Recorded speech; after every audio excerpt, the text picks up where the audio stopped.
recordar Daniel la expresión 2300 tardes y mañanas, dicha por el ángel, su corazón se llenó de pesar.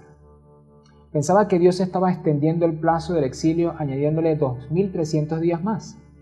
Entonces comienza a orar intensamente intercediendo por la nación entera para que Dios reconsidere la situación. Pero súbitamente es interrumpido en sus plegarias por Gabriel, el mismo ángel que le mostró la visión anteriormente. Gabriel le comunica que ha sido comisionado por Dios para hacerle entender lo que no pudo comprender en la ocasión anterior. El ángel comenzó la explicación diciendo: 70 semanas están determinadas para tu pueblo. La palabra determinada significa descontadas o cortadas. Con esto quería decir que de las 2300 tardes y mañanas, 70 semanas estaban asignadas para Israel. Luego el ángel describe las distintas fases de esas 70 semanas. La primera fase era la etapa de reconstrucción de la ciudad de Jerusalén, con su muro y su templo, cuando los israelitas volvieran a la tierra. Esta etapa tardaría 7 semanas. La segunda fase se extendería desde el final de la reconstrucción hasta la aparición del Mesías. Esa etapa duraría 62 semanas. La tercera y última fase sería de una sola semana. Iniciaría con la aparición del Mesías y se dividiría en dos partes. La primera contemplaría el ministerio del Mesías y la segunda con los 3 días y medio restantes. Como recordaremos, las secciones proféticas del libro de Daniel están cargadas de símbolos, lo que quiere decir que en realidad un día en estas secciones equivale a un año. Por lo tanto, las 2300 tardes y mañanas son realmente 2300 años.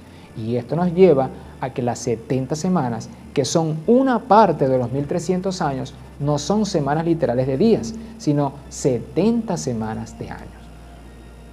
Ahora bien, ¿cuándo comienza este tiempo y cuándo termina? Según el libro de Esdras, capítulo 6, versículo 14 y capítulo 7, versículo 1, los israelitas recibieron la autorización definitiva de reconstruir su ciudad con los decretos consolidados de los reyes Ciro, Darío y Artajerjes. Esto se cumplió en el otoño del año 457 a.C. Este es el punto donde arrancan simultáneamente tanto los 2300 años como las 70 semanas de años. Ambos periodos comienzan juntos. La fase de construcción de la ciudad, que es la primera etapa de las 70 semanas, duró 49 años y culminó en el año 408 a.C. La segunda fase se extendió desde el 408 a.C. hasta el año 27 de la era cristiana, año en el que aparece el Mesías.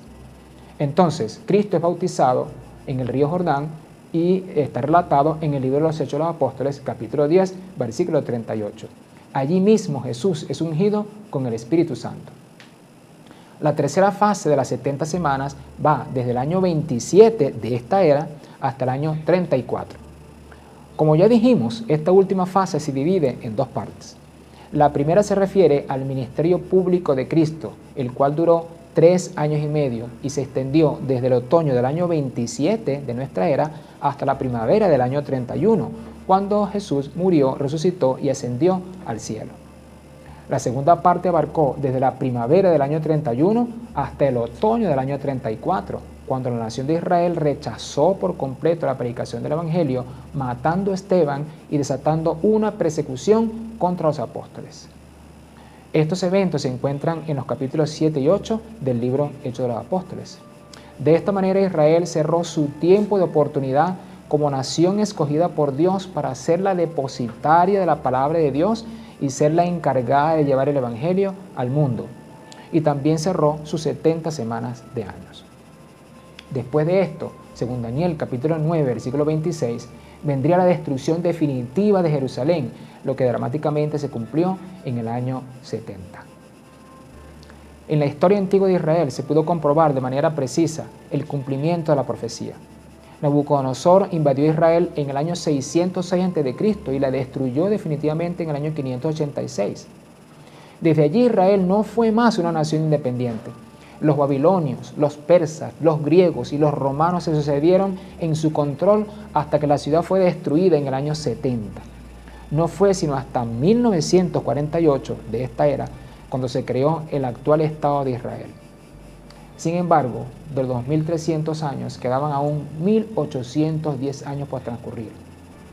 Ya que las 70 semanas finalizaron en el año 34 después de Cristo, entonces esos 1810 años restantes inician justo en el año 34 y llegan al otoño del año 1844. Según el capítulo 8, versículo 14 del libro de Daniel, después de la profanación del santuario por el cuerno pequeño, vendría la purificación del santuario. Ya Daniel estaba claro que la visión no era para sus días, tenía otro significado mayor. Este significado lo veremos en nuestra próxima entrega. Esto es Vislumbres del Futuro.